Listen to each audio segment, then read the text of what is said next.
Proper Punters, brought to you by CrossBet. Are you ready to level up your punting game? Welcome back to another week of Proper Punters. We had a little bit of an interesting one. We did all the form for the final half of the fields at the Gold Coast last week, Tommy. And the meeting's been pushed to tomorrow, which will probably be today for everyone watching. Yep. So if you are betting on the Gold Coast today, go back and watch last week's episode because we've previewed a lot of the races that are there. I think almost all those races. My best bet was Samana, and I'm still very keen. There's a lot of money for it on the day. I think we tipped it at around $5.50 and it come into about $4.20 just as they called the races off. Yeah.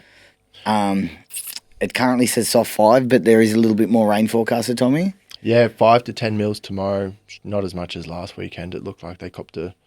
They copped it. A bit like we did here yesterday. Yeah, exactly right. We'll touch on Rosehill in a sec. But, Gold Coast should be all right. Soft 5, soft 6. Hopefully they get through the card tomorrow night. Yeah, no, it's good. And you got Canterbury right. Can I just say, Gold Coast under Lions, how fucking good. Yeah, I think it's a great idea. What a concept. Like, could you imagine just being out there, single young bloke in your early to mid-20s, 25, 30, out there, straight to Hollywood's after, fistful of cash, you little ripper.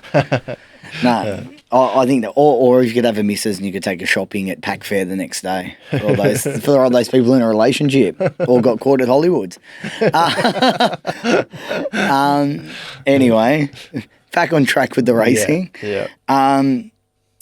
Look, let's hope racing does go ahead. I think we had a look at the forecast. There's not too much. There's a little bit of consistent light rain over the next few days. If it rains on the day, that will be a shit, as we've seen what it can do to the track. Yeah, but definitely. I think the one thing in its favour is it's going to be pretty windy on Friday. One of the best things for the drying of a track, or at least it not deteriorating more, is when wind comes, because it does blow a lot of the water out of it and it does dry whatever does happen. So definitely. I think also not racing there for the past couple of weeks would have helped Rosehill. Definitely. Racing at Randwick. So fresh pad of grass. We're in the true position. Currently a heavy 8. Probably predict, unless we get rain on the day, should probably race somewhere around that mark. Yeah, I'd say 8, 7, 8. Can't see it racing any better than a 6. Could see it get to a 10. Yeah, for sure. And potentially could see it off. But let's fingers crossed and let's hope we don't kill another meeting. Yeah, I know. Fingers crossed we can have a bet. I think that, the track should race well. Off the fence has typically been the Rosehill Rail True. Not to the extent of Randwick, but I think 4 to 5 off the fence. I find with the way I kind of look at it is when you're in what used to be the dead range, what is it now, the soft range. When it's like dead to so the soft range, that can be quite a run-on track. Yeah. Where when it gets deep into the heavy, I find it kind of just races up and off because the horses are copping mud back in their face. It's hard to run horses down. They can't sprint that quick, and a lot of the time they find the lane and they just trottle on home. It's a good reference point for the last Rosehill meeting we had, or maybe 2 meetings ago. They did have like a wet Rosehill meeting, and the jockeys were edging off the fence, like we saw we're just doing some form before. We saw Midnight Opal win. Came down the middle part of the track and won quite well. So I think jockeys will look to do the same on Saturday, get off the fence, and then it makes it difficult for those out the back to run on because leaders have found that the right part of the track first. I think the only thing that can sometimes help, and they can sometimes override it and find lesser parts of the track and horses cut up the inside. Yeah. Which, when the track gets like that and the jockeys start riding like that, it does become... To me, I don't like betting on it. I don't like betting big on it because it's first to find that fast part of the track and somewhat handle it. It is. You're not so much betting on horses. A lot more luck comes into it. That's why we do prefer betting on dry tracks. Yeah, for sure. We're going to do the last 5 races as usual, and then we'll go through our best bets. One thing I will say is anytime you got heavy tracks, there's a lot of scratching. So we've gone through it. We've suggested some bets. We've suggested some horses, but look, race shapes can change. I wouldn't be talking as it as gospel, and I'd be getting in the Discord for late mail on Saturday. That's what I would be doing. All right, well, Rosehill race 6, we go. How's the pace look? Yeah, 1,500. I got O Diamond Lil stepping up in grade. Led its last couple of starts, won well last start at Canterbury, leading throughout. I think it'll kick up. I think Perfumist, the other favourite in the market, led well, kicked on strongly last start. Sure did. It'll want to find a nice positive position. I'm not sure if it'll get control, just drawing outside of O'Diamond Lil. And then you've got horses drawn low in Justella, Sign of Peace. They're at longer odds, but I think they'll want to find positive positions. Emadella, the other horse fancied in the market, it'll find a nice midfield position.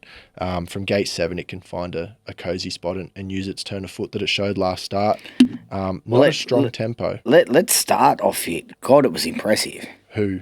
Emadella. Sorry. Oh yeah, very impressive. The way it was eased up. I mean, it was a midway, and it did look like its day that day. Blinkers on, Nash on. It was kind of a setup job, but the way it hit the line, ultra impressive. Midways tend not to be good form. Midways and highways never seem to be great form references moving forward. No, but saying that, Magnity has come out and won. Yeah, won last week at Wyong. Pretty impressively. I think that I think I'm overlooking the form lines because I think the style and the substance was quite strong of Emadella. I think it can take the step up out of midway and sort of buck that trend of not standing up those form lines. O'Diamond Lil is the one I think is too short in the market. Yep. I didn't like the form that's coming out of at Canterbury. I thought it had all favours, wanted to over race on that occasion, sweated up really badly, and they're just manners that I don't think you want to have when you're going up in grade and it's already difficult enough. So yeah, the 390 I thought was too short. Sports better 350 out to 390 already, and I think it'll continue to trend that way. I think the market will continue to come for Perfumist and to a lesser extent Emadella. I like the way that Perfumist won last start. Bjorn Baker's absolutely flying, and it's going to settle on speed again. These are all factors that are pretty strong. What do you think, Mace? Yeah, I was very taken with the win of Perfumist last start, albeit wasn't the hardest race. I think Captain Amelia's not a bad horse, probably a decent enough form reference for this. Mm-hmm. The fact that it will be up there on pace later from the midsection of the day, if they are getting on the fence and finding that running line. Carrying 56 kilos, relatively weighted well in this. Not super keen to bet, but it's probably top pick. Concede all the great points you made for Emadella. Love the way it hit the line. Has one on the heavy.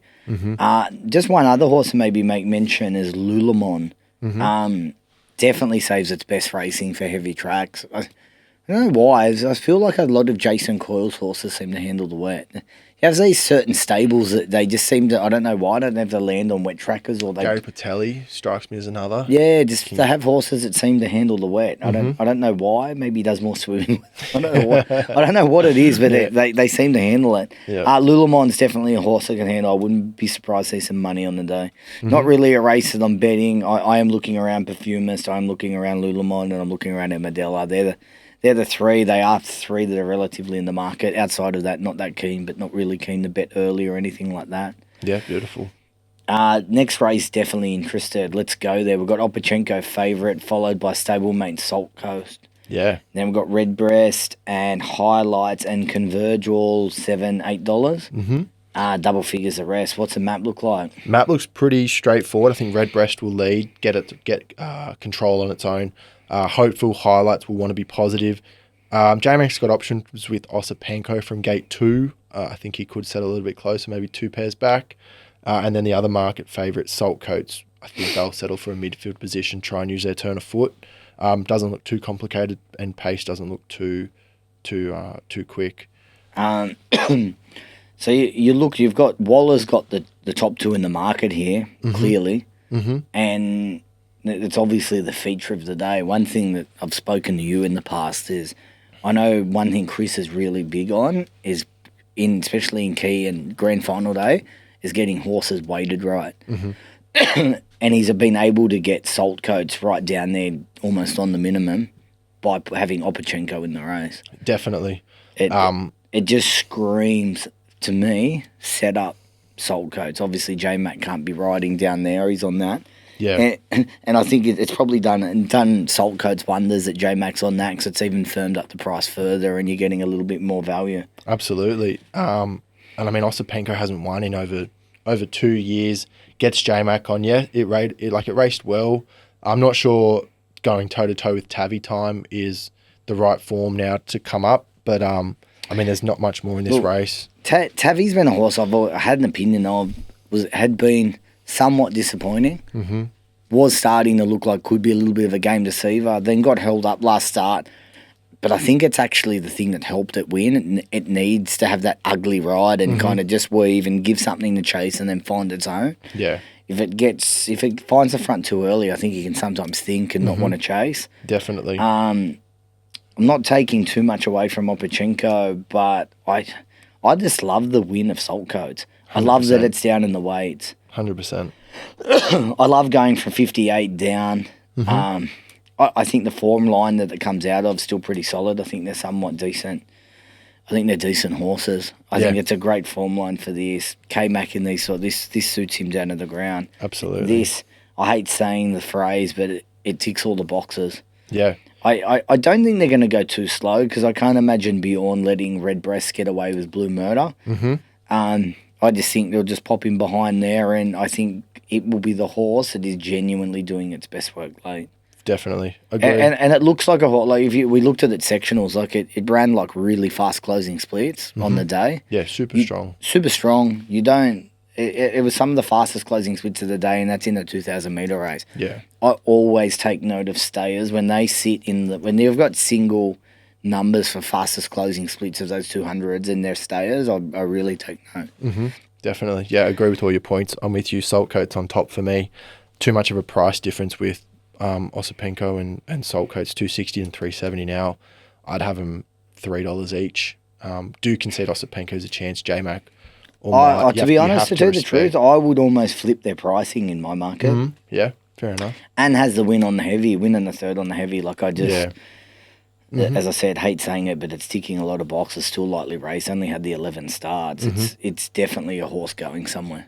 Yeah, agree completely. I'm keen there. Yep. Now onto a race I'm far less keen. Not too far less keen. I think there could be a little bit of a bet here in each way play. Give us a look at the map. Well, as it stands, 13 of them. We're not sure how many will race on Saturday, but I think they'll go at an above average clip just with the field size. Rise of the Masses, Wymark, Baldino, Cruel Summer from its low draw has led a few times, and Midnight Opal won well at Rosehill about a month ago, leading throughout. So there's a few that can lead. I think they'll go at an above-average clip. And Cigar Flick, Disneck are both horses that look to be in the right race, but they'll be wanting speed on, I think, to run over the top of them. Bit tricky for me. What did you think here, Mace? It's a bit of a tricky one. Coda Healy, obviously, if he was able to find its best form, easily good enough to be running here, but I don't think it's shown signs that it would.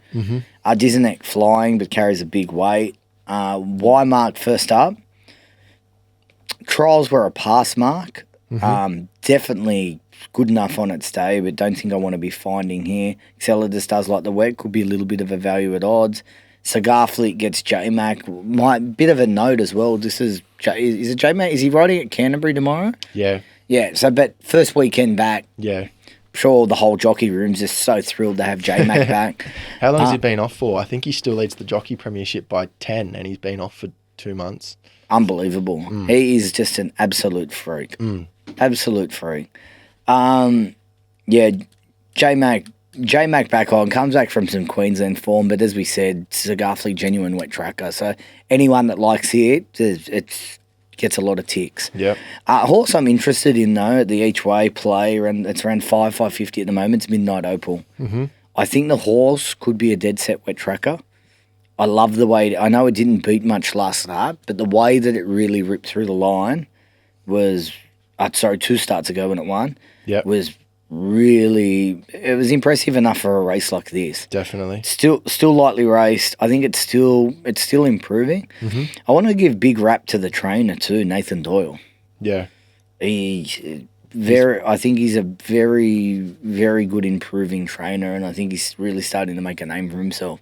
He's been someone that's obviously done a lot in the provincials, and you take note of him, especially in maidens and getting horses first start for him. But I definitely think he's an improving trainer and someone to take note of. But I love the one win on the heavy 2 starts ago. Gets the 1,400 back to the 1,300. I think it suits. Back to the scene of the crime, Rosehill 1,300. I think it's a great each way play. No weight on its back. K-Mac again. Yeah. It's not often that you'll see me tip K-Mac too many times in a meeting, but Love it. Yeah. I've got one as well each way. I think this race is open. definitely.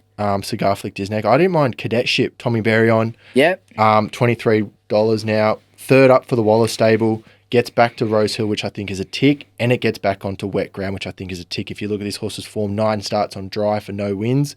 On soft and heavy ground, it's got 14 starts for 4 wins. So this is definitely a horse that likes to get its toe in. Back to the 13, I think is a tick from the 15. And yeah, $23 and $5 each way, I think is a decent play for a horse that's going to get some favours, which I think it didn't get last start. Yeah, nice. Now we move to a bit of a whacker in Rosehill Race 9, benchmark 78. What's the pace look like? Yeah, 1,500. Pretty quick here. Got the little pumper, Louvois and Silent Impact, all wanting to show some speed. Zondi from out wide has some early toe. Bunker Hut, High Blue Sea. The market likes them. I think they'll take off pace to midfield positions and just try and settle in the run. Another one where I'm not too sure. Maybe you could steer me in with some confidence because I'm not sure on this race, Mace. It wasn't really a race that I was that keen on, to be honest. Mm-hmm. Yeah. Yeah, look, this was just a race that I couldn't really rate. Obviously, top two in the market. They both got big weights. A horse that I have had an opinion of in the past, a small opinion of, is Age of Sail. Mm-hmm.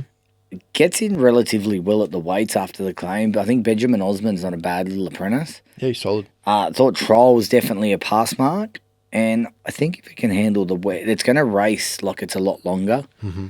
So, first up, 20-1, could just give a cheeky little side at the each way. Mm-hmm. Won't be a race that I'm playing in outside of that at this point. Yeah, beautiful. Sorry for touching the mic there, Tom. Yeah, if I had to lean between the favourites, I'd be with Bunker Hut, but no confidence for me in this race, and a race I'll be taking off.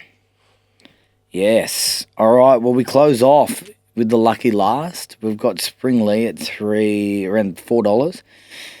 You've got Boston Sock $6.50. We've got Don't Hope Do at around the $9 mark. Sorry, we've got Cosmonova down there at the $6, and then you've got pretty much double figures the rest.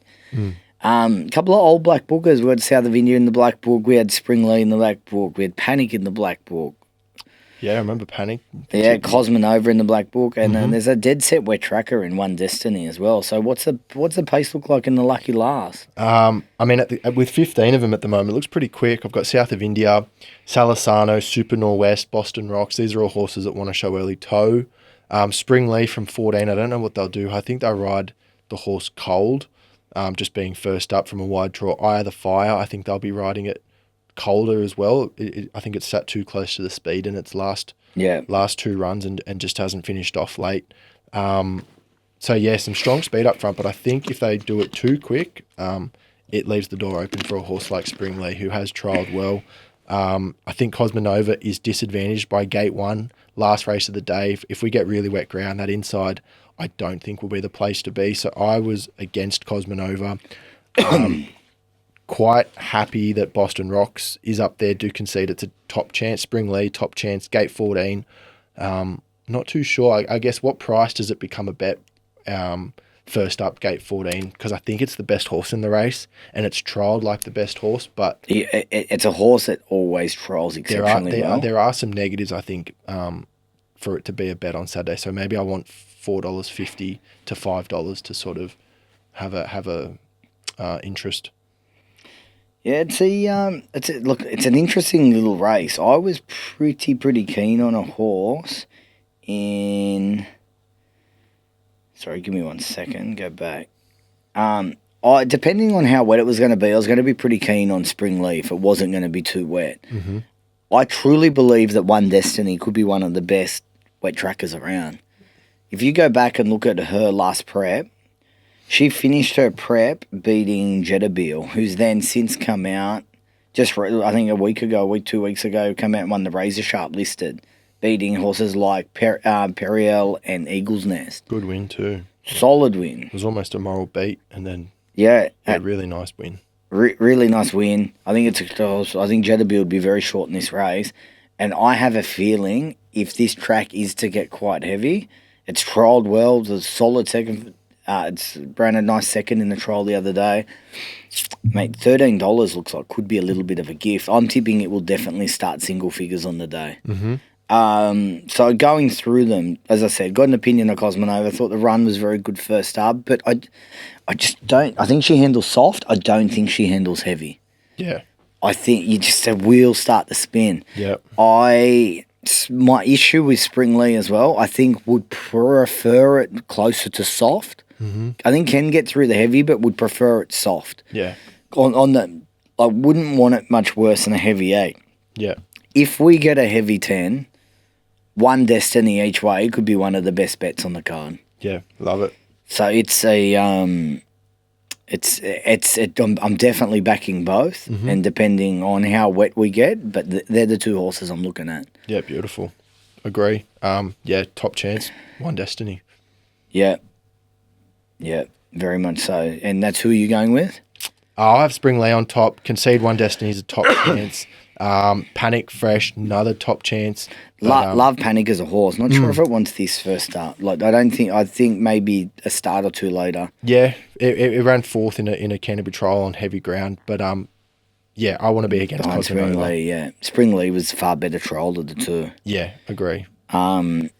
If it comes out and knocks me off, I'll cry because I absolutely love the horse. It come out and won at the big odds that day after being very far than impressive first start. Yeah. It could easily leave me crying at the last. If I get beaten in a photo and I've got those two and it just puts its fucking nose out, I could chase Regan around the enclosure. Little hello to little Reggie Bayless. All right, let's go to your best bets. Yeah, best bets this weekend. I got 2 in Sydney. We'll start with Rosehill, race 7, Saltcoats. We've already spoken about the horse, but I really think it's on the up. Waller likes to get him in light, and I think this horse can win for us. And then we'll go to Rosehill, race 3 for the best bet of the day, number 5, Polyglot. Fresh, Blue Jacket, J-Mac rides. The trials were exceptional, and I think this horse can resume with a win. $2.05 seems good value to me. Mace, what about you? Okay, we're kicking back in the weekend of the return of the J-Mac. I'm starting off with Rosehill, race 1, number 6, Wodeton, having its first start. Thought the trial was very impressive. Obviously, highly expensive horse. They'll be throwing everything in the kitchen sink to make sure it wins its first start. I think it will be scratched if they've got any concern of the track. So if it's there, I think they think it will handle it. I think the only danger in the race is Miss Fleetwood. I then moved to race 7, number 5, Saltcoats. To me, it looks a dead set race in 2 against Opachenko, and I think this horse is far better weighted to be winning here, and I absolutely loved its last win. I'm then moving forward to race 8, number 12, Midnight Opal, each way at the $5. Really dominant win against probably lesser company, but on a heavy track. I think this horse could be a dead set wet tracker, and I think the each way play at the $5 is exceptional. I'm then going to the lucky last at Rosehill. We're going a 2-horse play. We're equal staking both of them. We're going, and if it does get heavy, we'll lean more to One Destiny. But we're backing number 5, Spring Leader, on the $4. Trolled exceptional. If the track isn't too cut up, I think it's the best horse in the race and can finish over the top.